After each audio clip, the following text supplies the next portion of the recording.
Petite vidéo pour comment créer des formes, les enregistrer pour les retrouver quand on en a besoin. Parce que dans Inkscape, on n'a pas des formes toutes prêtes à part le cercle, le carré et les polygones. Mais si je veux un petit écusson, par exemple, j'en ai pas. Donc je vais faire un écusson, par exemple, voilà. Tout simple, hein, c'est juste pour vous montrer. Donc je vais partir de là. Je vais venir ici. Attends, avant je vais me mettre le magnétisme, hein, voilà. Je pars de là, je viens me poser là, je vais me poser là et je vais venir jusqu'ici. Et non, là, et là je fais entrer. Voilà. Parce que je veux avoir un truc symétrique. Donc je reprends mon morceau. Là, je vais tirer comme ça, à peu près. Et lui, je vais le mettre comme ça. Celui-là, je le tourne, je l'agrandirai, mais pas tout de suite. Donc je reprends mon motif. Je reste toujours avec mon magnétisme. Hein.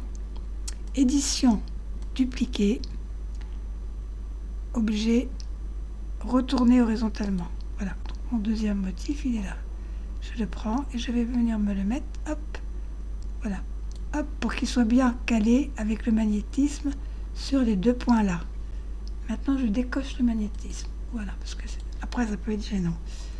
Donc, je reprends mes deux calques, mes deux pattes, pardon, et je vais dans les points ici. Je vais prendre ces deux points là j'en ai deux, hein, et je dis ici, joindre les nœuds sélectionnés, hop, voilà, maintenant je n'ai plus qu'un seul nœud. Je fais pareil ici, je fais joindre les nœuds sélectionnés, voilà. Sauf que là, maintenant, celui-ci, je vais le supprimer. Je vais dire supprimer le nœud sélectionné, parce que là, je veux qu'un seul trait. Et maintenant, mon écusson, je vais juste l'arrondir un petit peu là, comme ça, voilà. Voilà. Donc là, j'ai un écusson. Maintenant, c'est un seul morceau sélectionné. Je peux l'agrandir, le rétrécir, le mettre de la taille que je veux. Donc, ce que je vais faire, c'est que je vais l'enregistrer. Peu importe la taille dans laquelle je vais l'enregistrer. C'est juste pour le conserver cette forme. Si je veux refaire un autre écusson que j'ai pas encore à me retaper, l'outil plume pour venir me poser, etc. Donc une fois que j'ai fait mon écusson qui me plaît, je vais dans Fichier, enregistrer sous. À la base, je me suis fait un dossier que j'ai appelé SVG Forme. Comme ça, je sais que là-dedans, je vais y mettre toutes les formes que je vais vouloir créer. Donc écusson 1 SVG. Voilà, je l'appelle comme ça.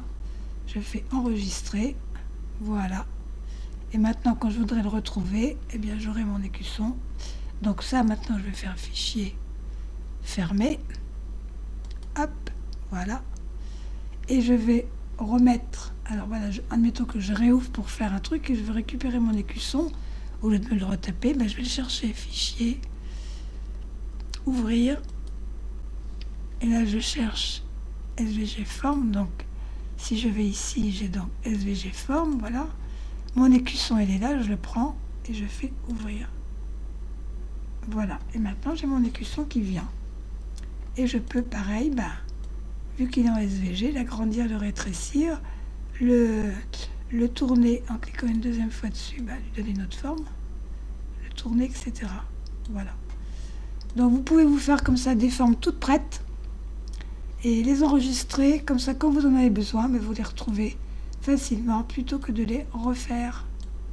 Voilà.